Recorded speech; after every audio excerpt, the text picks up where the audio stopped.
narrative is changing, so I think it's for the best that we stay here, and the university has to understand that we will not go anywhere until they change their mind. It's day 4 of the encampment in support of Gaza here at Montreal's McGill University, and officials at the institution say they requested police assistance to help de-escalate and dismantle the dozens of tents that were set up on the lower field of the downtown campus on Saturday. McGill says they told people here to pack up and leave on Monday afternoon, but they chose to stay.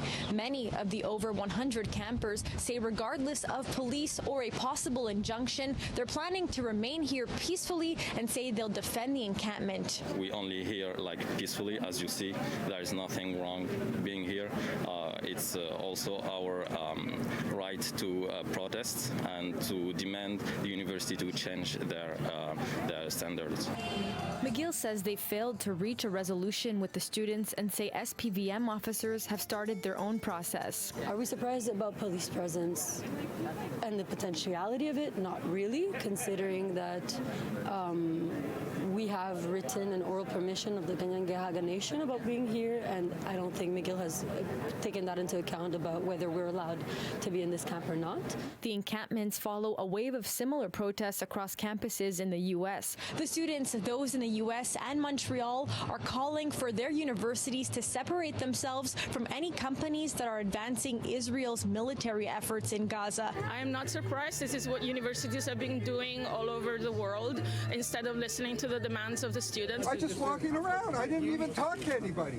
The camp itself is barricaded, and those inside are only allowing participants to enter. But there was a tense moment before noon on Tuesday when a man wearing a cap with the Star of David walked in when he wasn't authorized to do so. He was escorted out by those in the camp. Where was the violence? Show me the violence. Show me the evidence of the violence. Palestine. Show me the violence. Palestine. McGill had said it had seen a video of some people using anti-Semitic language and intimidating behavior, but it did not provide further details. I come from a place of Judaism, and so there's a few things. First of all, we're going to precise the video itself. If you look at it, it's not the people within the camp, it's not the people that are here organizers, these are part of the protesters.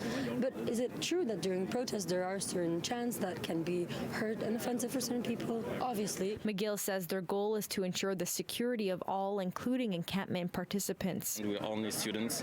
We only want to stay here and just to share moments with our Palestinian community here and to show the world that we support them. In Montreal, Alyssia Rubertucci, City News.